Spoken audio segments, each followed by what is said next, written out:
Hey everyone, this is my first movie review that I have ever done, so just bear with me for a bit here.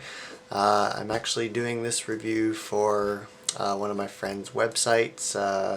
He asked me if I wanted to do some reviews for him, and I just saw the movie Resident Evil Afterlife, so I'm going to review it for you quickly. I'll probably give it a rating out of 10 stars, and I'll see what you guys think.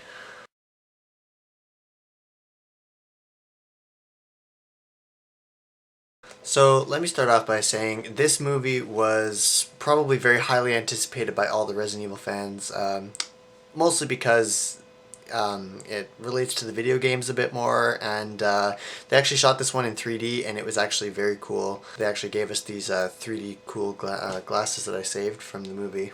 You can't really tell if these are 3D glasses, can you? But if I show you on the side of the glasses, yeah, they say real 3D on them. Anyways, they shot it out in 3D, and the effects were just totally mind-blowing. Lots of slow motion to go with the 3D. At the same time, watching a woman run through a bathroom with water spraying everywhere in slow motion, that's pretty hot, I guess. So it was 3D, it was very cool. There was lots of stuff coming out of the screen at you, lots of blood, lots of gore. In fact, close to the end of the movie, there was probably lots of blood flying at the screen. So I guess what they were really focusing on was, you know, let's make this a fun viewing experience for the gamers. And I think they did that pretty well, actually. Okay, now that we've discussed the 3D aspect of it, let's actually talk about the storyline.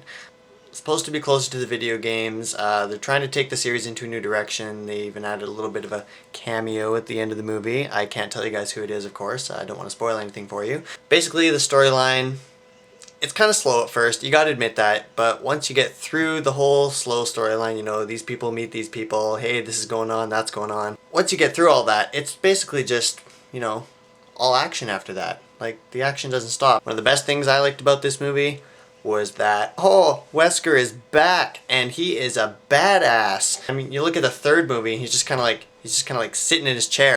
Continue your research, Doctor. Well, it is still your research. That's kind of boring, like in the third movie that Jason O'Mara, or is it Jason O'Mara? I can't remember.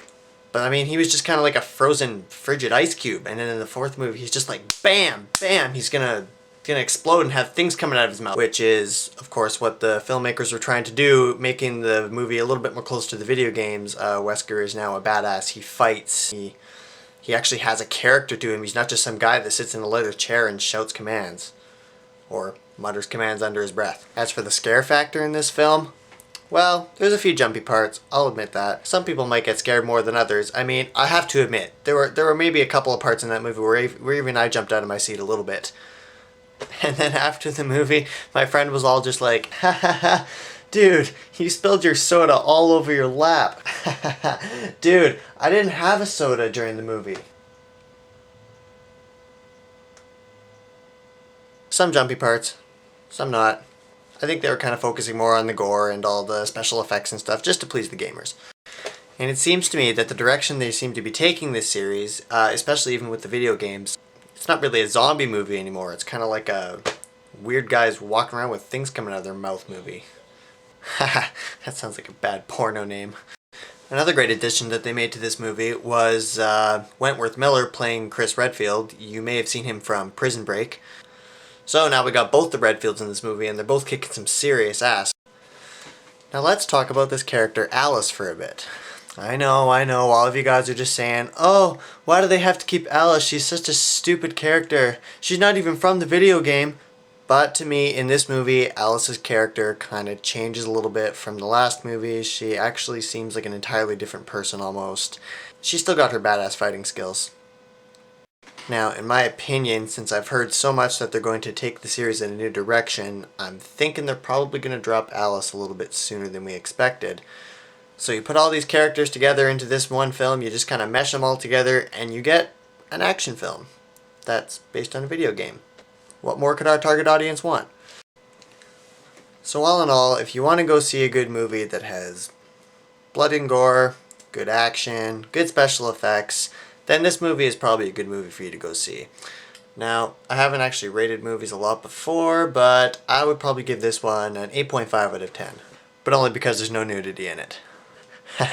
Just kidding. Or am I? But seriously, it's a great movie. Go see it. Maybe even go see it in 3D if you're into that kind of thing. And don't forget to recycle your 3D glasses at the end of the movie. I didn't.